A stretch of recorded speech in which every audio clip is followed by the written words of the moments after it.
Alright guys, finally the long-awaited review of the Entrek USA Badger. Here's the knife in the sheath. I apologize in advance, I did not clean this knife up before review. It still has all the wear and marks and dirt and grime on it than it did when I was using it. But anyway, there's the logo, Entrek USA.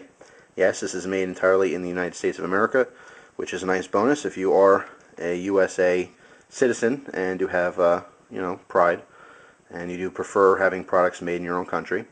I think there's really good stuff that comes from all corners of the earth, and it's kind of a shame for people to say that only good stuff comes from America, because it's just simply not true. However, it's about survival, and a lot of U.S. citizens want to keep their money in their own economy, and that's understandable. But anyway, for all you people, it is a USA-made knife, and it is a superb knife.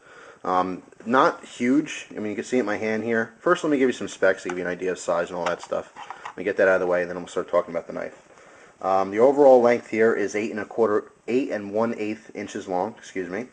Having a 4 3/4 inch handle and a 3 3/8 inch long blade, which is not huge. It is a smaller knife, but a massive stock on here. It's 3/16 of an inch, which is very thick for such a shorter fixed blade here. Of course, it is a full tang knife, which is basically one solid piece of steel with 2 handle scales or slabs on either side just for comfort. And it is extremely comfortable. But let me continue with the specs here. 440C stainless steel blade, which I do want to talk about a little bit more. There's some comments on that, because that's something that people were concerned about and talked about, so I'll refer to that a little bit later. Comes with a Kydex sheath here, molded Kydex, actual Kydex. I know there's a lot of Kydex type materials, but this is actual Kydex. And let me give you the weight here. I actually have not weighed it. It's a hefty blade, guys. I mean, it's a thick stock on here. Even though it's short, it's not incredibly long. It is heavy, but not too heavy. We'll find out in just a second exactly how heavy it really is. Let me weigh this in ounces, make sure I'm at 0 here. Okay, I'm at absolute 0. The knife comes in at 7.03. I'll just call it 7 ounces. Let's weigh that again, make sure that's accurate. Go back to 0. Okay, 7.03 ounces. So it's not a lightweight, but for a fixed blade, it's not incredibly heavy. The sheath itself weighs 1.2 ounces, so it should come out to 8 point. What did I say the sheath was? Let's see. I'm going to do my quick math here so people don't think I'm a retarded in math. What did I say? 7.03 and 1.25 would be 8.28. Let's see if that's right. 8.28 with the sheath. And exactly 8.28. Thank you very much. I redeemed myself in the math area. So there's some weights on this knife. Like I said, it feels very comfortable in the hand. It does not feel overly heavy, but it's not a light folder either. I mean, it is a fixed blade, and it's a heavy-duty fixed blade at that. So you do feel the weight. I have to say though, with extensive use, I don't feel fatigue. It's not like I'm swinging a big old machete or anything. So it's really not an issue for me too much.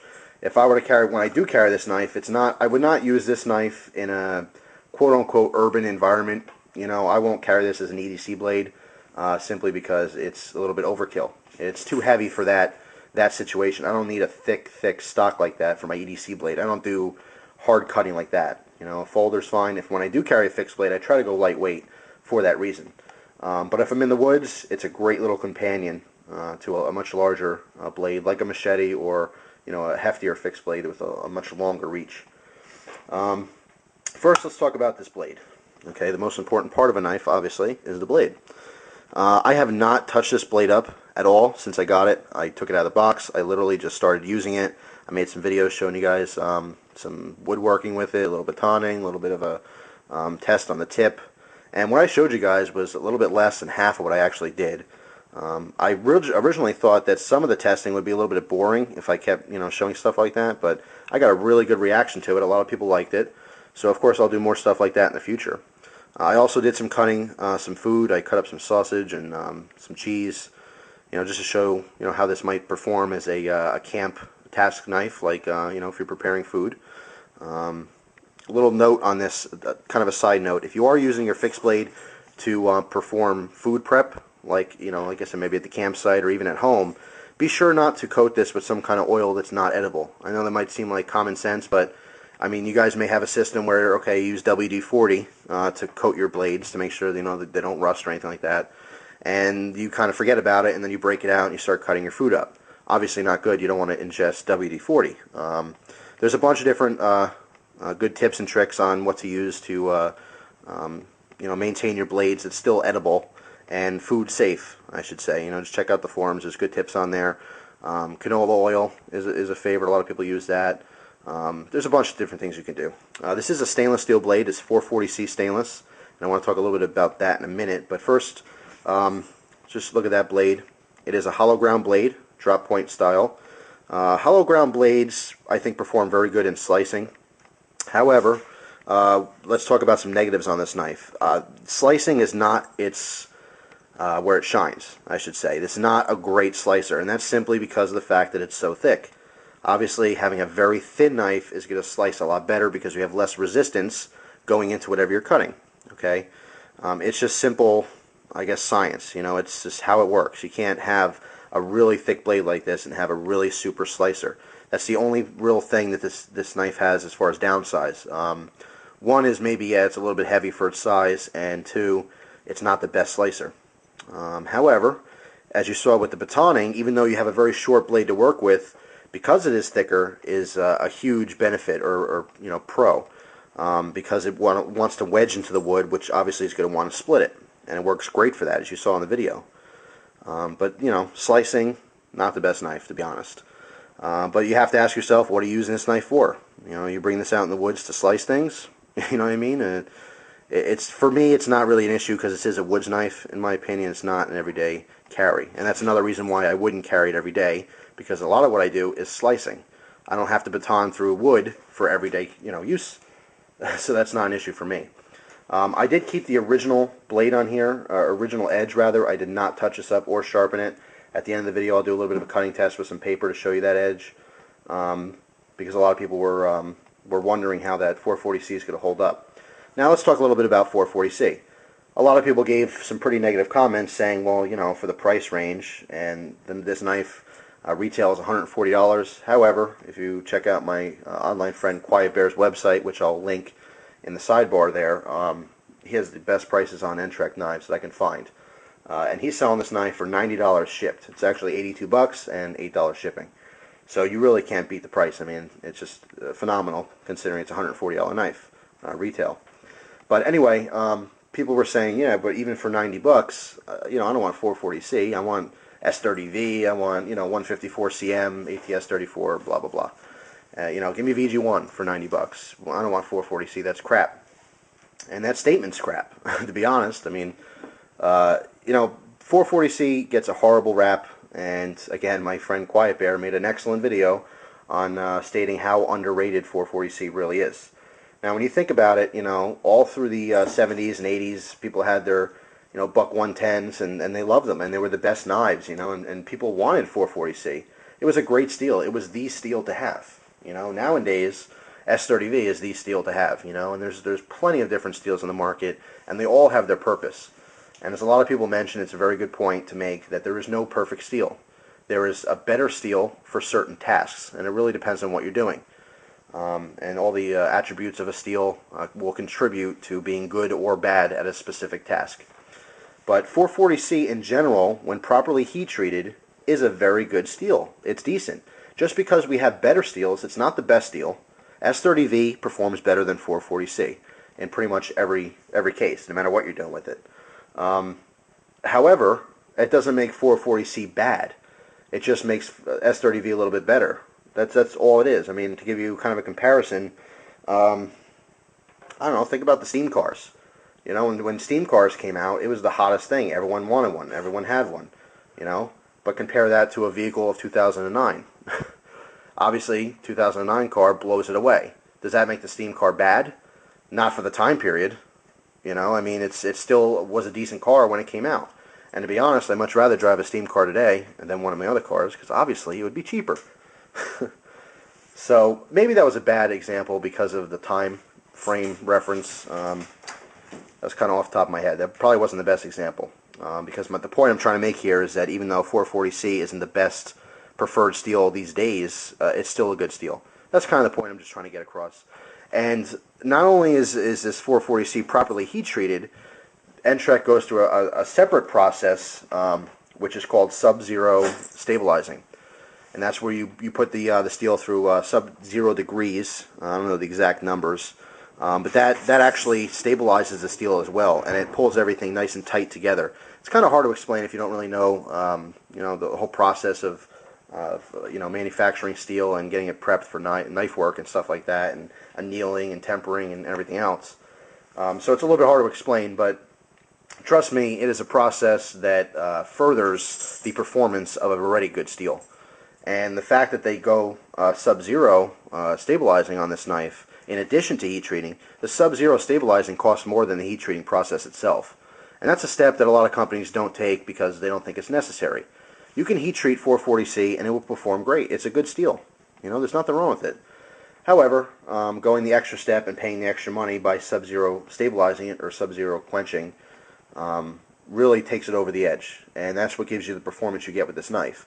And you have to remember, the more money it costs to make the knife, obviously the buyer's going to have to pay for that. And that's why these are, $140 retail, So it's just something you have to consider. There's a lot that goes into knife making that a lot of people just don't see on the surface. And when they look at specs, and like I said, they get discouraged when they see 440C, and they think of that as a insufficient steel.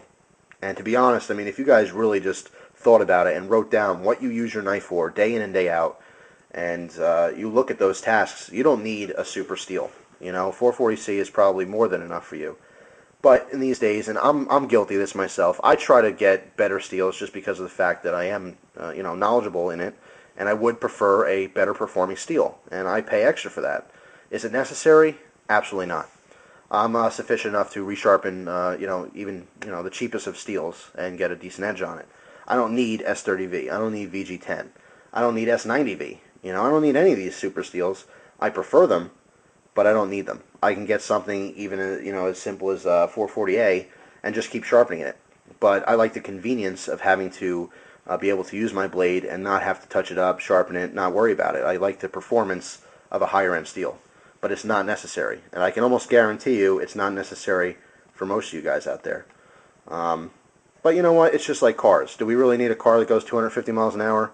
No, but we all want one, don't we? So I do understand that.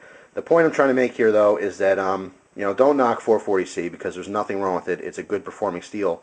And in this specific case, as I proved with the demonstrations, it's even beyond that because they do go through the process of heat treating it properly and doing the extra sub-zero stabilizing. Entrek uses a company called Blanchard. I believe it's Blanchard Metals Processing or something like that up in Salt Lake City, Utah. So, in case you guys are interested, you can even contact that company and ask more about it. You want more information about the whole process, call them up. I'm sure you'll get a representative over there that will be more than happy to explain, what goes into it and why. But anyway, it did perform great. Let me actually just get that paper right now and show you. Actually, before I cut, let me get my little jeweler's loop out, which you guys haven't seen in a long time. And let me show you this edge nice and close here. First, let me get the jeweler's loop by the camera. And let me show you, again, don't mind the dirt here, but I want to show you this edge. And again, this is after batoning through wood. It's after cutting different foods. I did some rope cutting as well. And let me go down this edge and show you this. There is no chipping. There's nothing rolled over. It's perfectly straight. It's not as sharp as it was. It did dull a little bit. But as you can see there, like I said, I'm trying to keep this in focus. It keeps it you need a very steady hand for this, which I don't have. I apologize, but there's nothing wrong with that edge. Except for the fact that it's a little bit duller than it was when I started off. So here's some paper. Let's do some cutting tests. Nice clean cut, clean slice. Now if you see, you might think to yourself, oh, well, it's just like it was brand new. Well, it's a little bit duller, and I have to show you this close because normally you wouldn't be able to see that. But you see the edge there? You see how the edge is rolled up a little bit? That's because instead of the very, very razor sharp edge slicing through the paper nice and cleanly and separating it, at a very small micro level, it tears, okay? And you can't see it here visually, but it is a rougher cut. It looks very smooth and it looks like it's great, but it's a rougher cut than it was when it was brand new. And right there, it actually caught a little bit and tore. So let me try this again.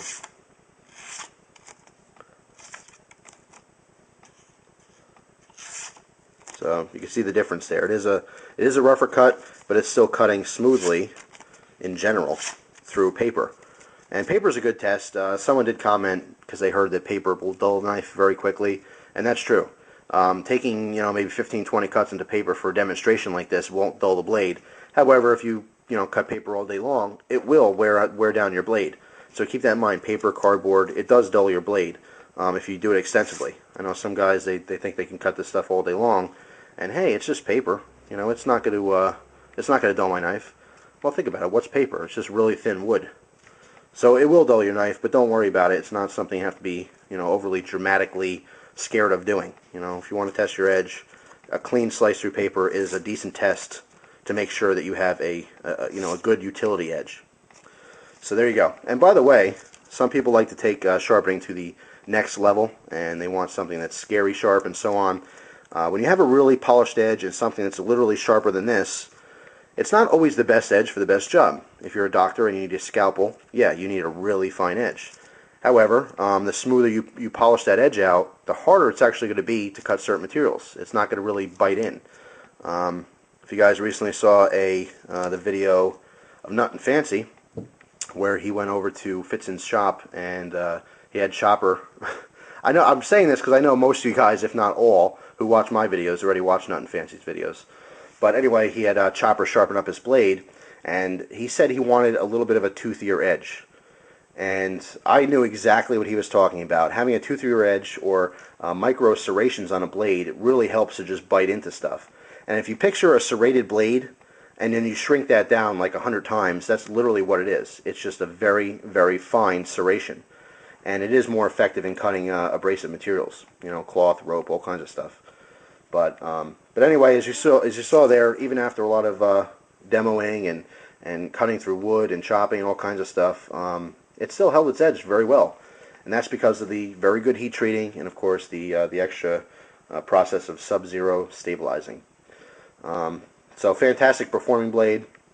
Let's talk a little bit about the handle here. You have a canvas micarta, which is very nice. Obviously, it's very popular, the G10s and micarta, and it's really cool. It's extremely, extremely tough stuff. You're never going to break this. I don't care what you do to it. You're not going to crack it. You're not going to break it. It's amazing stuff. There's contour in here. These are called palm swells, where it actually is made to fit your hand a little bit better. And the reason they do this is actually twofold. If you don't know, canvas micarta is basically layered canvas. I mean, you have linen micarta and different kinds, but basically you have a synthetic material, and then you put like a layer of epoxy, then another thin layer of material, and so on. And you keep doing that to stack it up, okay, and you get a very, very strong material. And what they do is by contouring this, and you see the little dip here, it dips down, comes up, dips down. It's kind of like peaks and low points. Not only is it a contour of the handle for comfort, but if you look at it, and I got to come in close for this because it's hard to see because it's black and it's dark, but if you look at the design in the actual material itself, I wish I had better lighting here. It's hard to see too close. And it's real hard to explain. I wish I had a better detail on my camera. But you see kind of like a pattern. You have an X pattern, and basically as you're going through the layers, when you're dipping down and cutting through, you're exposing some of that material. Basically, this is layered black and white. So when you contour the handle, you're actually showing a detailed look at the different layers, and of course you do get a very cool pattern from it. And I'm going to refer you to the link on the sidebar to go see this knife on my friend's page, because there's obviously much better professional pictures taken, and you can see the detail a lot better. But that is twofold. It contours, it makes it very comfortable, and of course it makes it visually stimulating. It just looks cool. It's a cool little pattern. You know, everyone likes black, black and white. That's cool. So I like that quite a bit. It is very comforting. The fit and finish is actually very well. I think they did a great job on it, all around. No sharp edges. It's smooth. You know, every part of this knife is smoothed out. It's not uncomfortable in any grip at all. You know, you can do reverse grip if you wanted to. Stick your thumb on top there. You know, kind of a natural grip, saber grip. It's a comfortable knife to use and handle. You do have removable slabs here. As you see here, there's hex screws, 3 of them, that go all the way through. Okay, so if you wanted to, I don't see why you ever would, but maybe you're buying this for a collector's piece, and maybe you want to, I don't know, get you know, some custom wood handle, you know, grips on there or something. You know, you have the option to do it. A lot of people like this for cleaning. I'll be honest with you, I never clean my fixed blades. I never remove them. My folders are different. My folders get a lot of pocket carry. Obviously, you get lint and dirt and all kinds of stuff in your pockets, and it gunks up the pivot point and everything else. So that because that's mechanical and it's actually you have moving parts and everything, you want to keep that perfectly clean so it functions properly. Fixed blade, you know, some guys like doing it. I don't do it, to be honest with you. It's just waste of time. But that's just my opinion. You know, your opinion may differ. Actually, if I show you the end of this, my card, I just realized I could show you the layering through the back here where it's flat.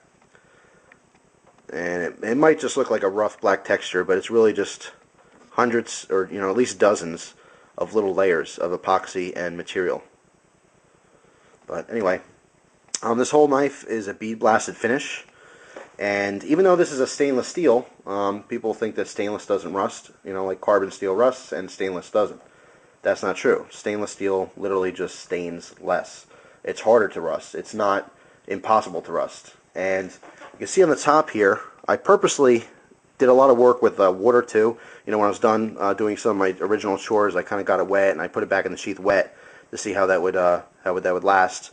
And you can see some of I got a little bit of surface rust on the top here. Now originally I looked at it and I thought it was bark because obviously I was using a branch to baton with it. But if you look close, it's actually some surface rust. If I can get this to focus. There we go. So that's what that is. And you know what? It's not a big deal. If I get some Flitz metal polish, or you can use Mother's, you know, if you're into cars and you already have metal polish or, you know, car wax, stuff like that, you can use that to actually clean this off. But it is very easily removable, and it's not a big deal. Surface rust doesn't bother me. A lot of guys see it on their knives and they start freaking out. It's a very simple thing. If you catch it early in the stage, you'd have to keep this knife probably weeks, if not months, for that rust to actually start pitting and causing damage to your blade. So it's a very simple solution to get rid of that. But I do want to mention that when you bead blast knives, if you guys are familiar with the Kershaw line, Kershaw does a lot of bead blasting. And when you bead blast metal, you're literally opening up the pores. The pores of the metal are getting bigger and larger, so it's going to rust easier because you can get moisture in those pores. If you have a polished finish, like the edge on this is actually pretty polished from the factory, or at least a higher polish than the bare steel, polishing tightens the pores and makes them smaller, so it actually prevents rusting. So if you guys see like polished blades, that's a good thing. You know, it's going to help that blade from rusting a lot better. All right, the jimping. Got to talk about the jimping. Deep jimping on this. Deep cuts, little half moons, you know. All right, good and bad with this. I have to say, when I first got it, I you know, checked it out, got a good grip on it, and my thumb is not going to move. It is not moving. It is locked in there. The best I can possibly find. However, there's a downside to that. When I first got it, I thought, awesome, just awesome. I love it. It's perfect jimping. Very deep, very purposeful. I loved it. But here's the thing. I started really using the knife hard. And it started really using my thumb hard. And it got uncomfortable. It's that simple. Because it is so aggressive, it got very uncomfortable when I was barehanded and actually using this, and I was trying to use different handle grips, and you know, it got uncomfortable. It was just, there's nothing more I could say. It's just with a lot of work and a lot of use, it got uncomfortable. And one thing though is when I used gloves, it was perfect. To be honest, it was not uncomfortable at all. It was actually extremely comfortable. And the problem is that A lot of these fixed blades, you have smaller jimping or less aggressive jimping, and when you're barehanded, you might think to yourself, oh, that's going to slip a little bit, but it's good. If you're going to use a grip like this with your thumb up there, then you want a little bit less aggressive jimping. And the problem is that if you go with gloves, that less aggressive jimping turns to nothing. When you got thick gloves on and you have just, little tiny grooves in there for jimping, your thumb's not even going to, it's might as well not be there.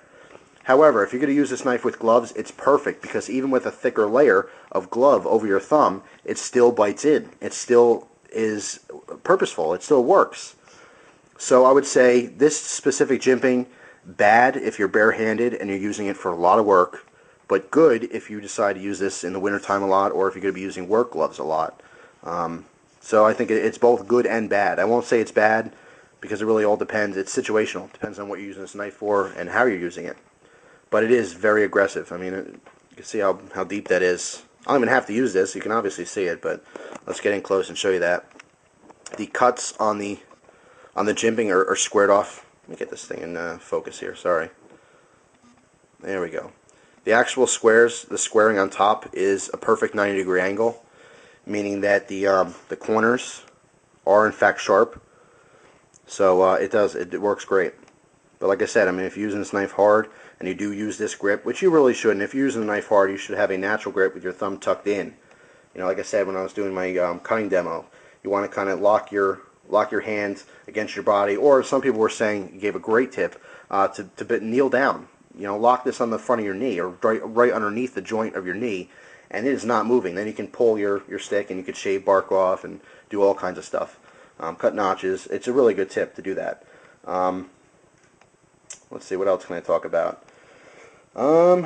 Obviously, because it's very thick and it just tapers slightly, you do have a very strong tip.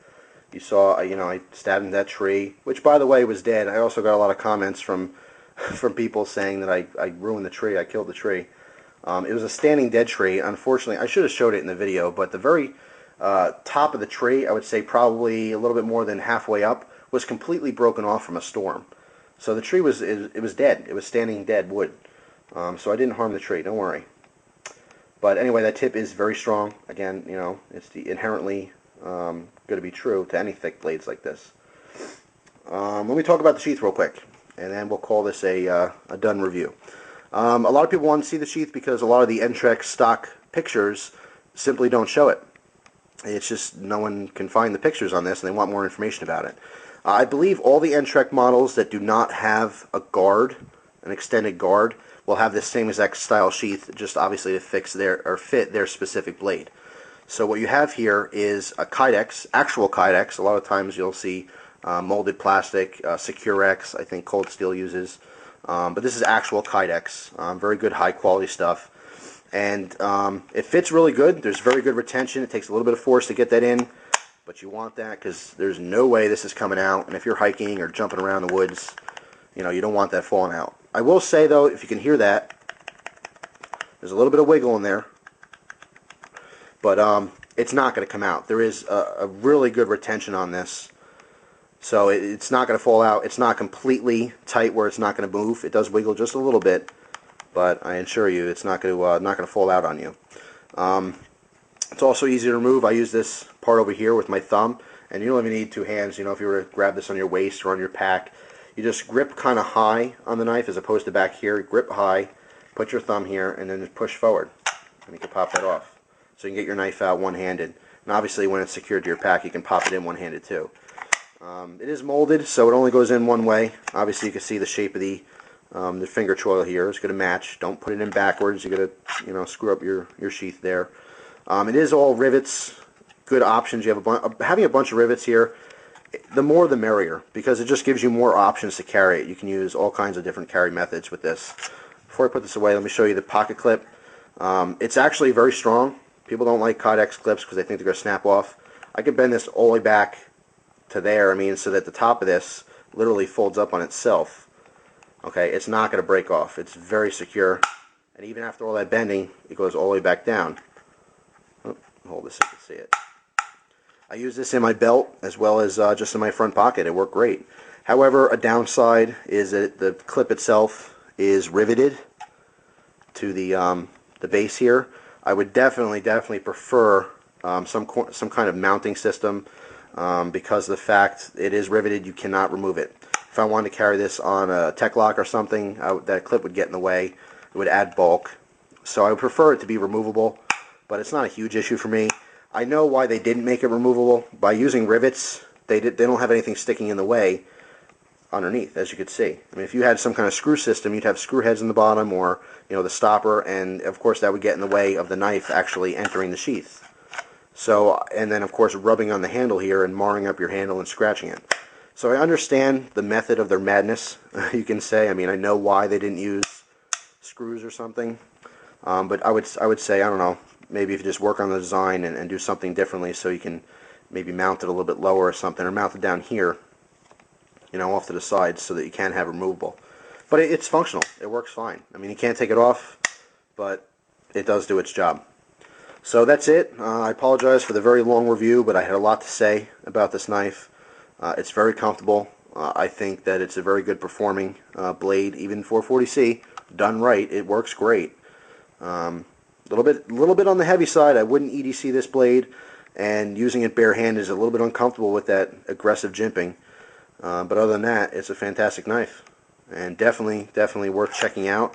Knives are real specific to people. Just because you see a review and I say, yeah, this is a good knife, doesn't mean it's going to be good for you. If you're collecting it, it really doesn't matter at all how it performs. Just buy what you like.